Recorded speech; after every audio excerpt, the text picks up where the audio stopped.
The story takes place when I was 27 years old and I experienced a terrible accident. I was unfortunately hit by a falling plank of wood. I died in this accident. Next, I went to another world. I also met a person there who gave me comfort and warmth. I also saw heaven. For some reason, I chose to return to Earth to continue my life. Have you ever been hit on the head? Saw a bright blue light. That's the best way to describe my crossing.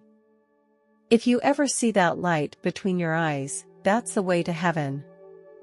As a business consultant, my job is to provide assistance to business owners, helping them with a variety of business and team issues.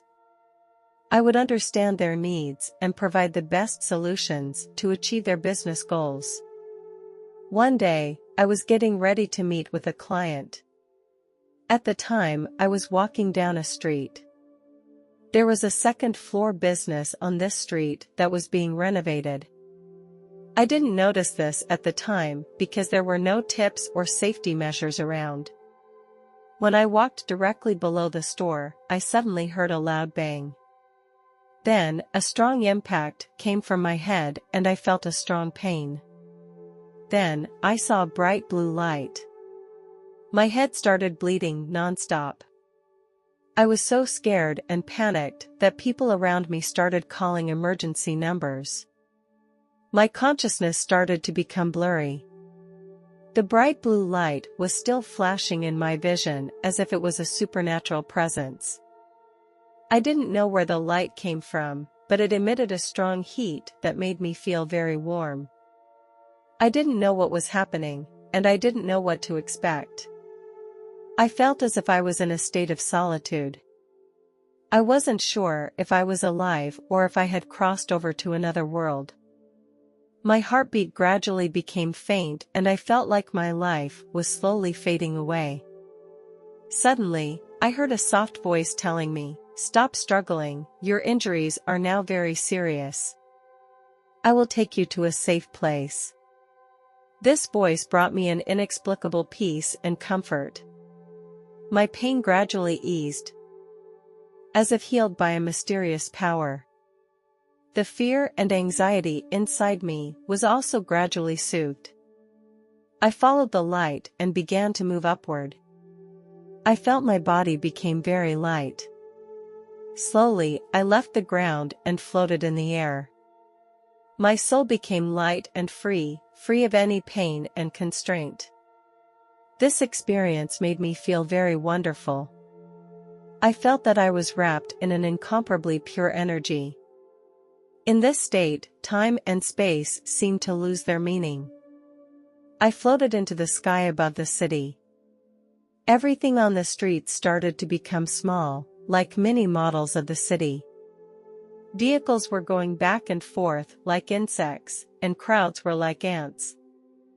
I saw people hurrying through the streets, they were busy chasing their dreams. Everyone had their own unique stories and goals. I saw cafes on the street where people gathered. Soon I was off the planet. I was transported into a whole new dimension. In this dimension, I saw beautiful and mysterious planets and galaxies. Countless stars shone with a mysterious light. Suddenly, I appeared in a brightness. A step appeared in front of me. The steps seemed to be made of soft cotton, giving a comfortable and warm feeling. As I stepped on each step, I immediately felt a light force lift me up. No matter how hard I pressed it, they always gently accepted me. I could not feel any pressure. It was as if I had become one with the steps. With each step, new steps appeared before my eyes like magic, greeting my steps perfectly. Each step was full of soft elasticity, and this comfortable feeling spread throughout my body. When I put my foot down, the steps would sink slightly and then quickly return to their original state. At the same time, these steps also emit a special aroma. It was a fresh and fragrant smell. I no longer felt tired, but full of energy and motivation. Finally, I reached the last step. As I stopped, I spotted a small bridge. The bridge spans over a peaceful stream. It was very simple in shape and exuded a sense of rustic and pure beauty. The bridge is made of white stone. The surface of the stone is smooth and delicate. After years of baptism, it shows a unique natural texture. When the sun shines on it, the stone shines with a faint light. The water under the bridge flows slowly and quietly. The bridge is lined with various flowering plants, and the fragrance of the flowers fills the air. When the breeze blew, the flowers began to sway gently. On the opposite side of the bridge, I saw my father and other relatives. Their eyes were filled with deep love. A white light surrounded them, giving off a dazzling and pure glow. This white light was the brightest, purest white I had ever seen. It felt like this light could penetrate all gloom and negativity. It was as if this light was a symbol of love that tied me to my loved ones. Behind my loved ones, a huge building appeared, which was also built of white stone. This building exuded a solemn and sacred atmosphere. It was so huge that it seemed to stretch to the end of the sky. The first person who spoke to me was my father. He said, "Dear daughter, what are you doing up there?" I replied, "Dad, I don't know. I was hit on the head by something, and then I came to this place." There was a flash of concern in my father's eyes, and he touched my shoulder gently. He just told me, "I can't stay here yet." I think they are so lucky. I envy them for being able to live here. I saw a bright light at the top of the building, and I wanted to get closer to see it more clearly. Just as I was about to approach, my great-grandfather blocked my way. He looked at me with firm, loving eyes. He told me that it was not the right time for me to approach the lamp. But I didn't give up, and I tried again to get closer. This time, my father stood in front of me. In a gentle but firm voice, he told me that now was not the time and that I needed to be patient.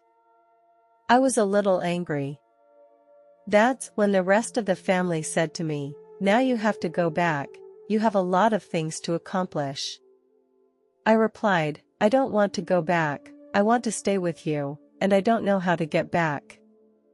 Suddenly, a strong bright light appeared above me, and it was like a lightning bolt in the dark. I looked up to find the source of the light, and I couldn't believe my eyes. I actually saw Jesus. I was surrounded by his light, and I felt a strong sense of love. His light gave me hope and comfort. I asked Jesus, "Do I have to go back? Do I have a choice?" Jesus answered, "Of course you do. You are hurt very badly.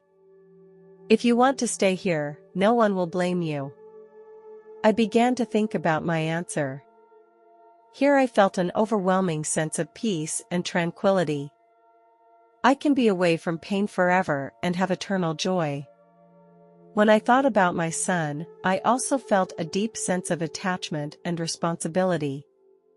Then I asked Jesus, "What will happen to my mother down there? And my son, can I let them come up together?" He didn't answer me directly. He gently placed his hand on my shoulder and gestured for me to look down. Following his guidance, my family appeared in my line of sight. I saw myself lying in the operating room. My mother was in the hospital hallway, her eyes revealing sadness and loss. The rest of my family was also immersed in grief. Jesus whispered in my ear that they were sad for you. Those words touched my heart deeply. I could feel the love and attachment they had for me. He also showed me a picture of the future. I saw my mother, becoming even thinner. She was sitting at home in the picture, no longer eating regularly, and her body was becoming gradually weaker. I felt my mother's loneliness and helplessness in the picture, and she had lost her enthusiasm and motivation for life. Her eyes are full of melancholy and loss, and she no longer takes care of her health as she used to. Then, I saw my son's graduation ceremony. I saw him standing on the stage without his family by his side. His eyes revealed sadness and loss. He looked extraordinarily lonely in the crowd, with no one to share this momentous occasion with.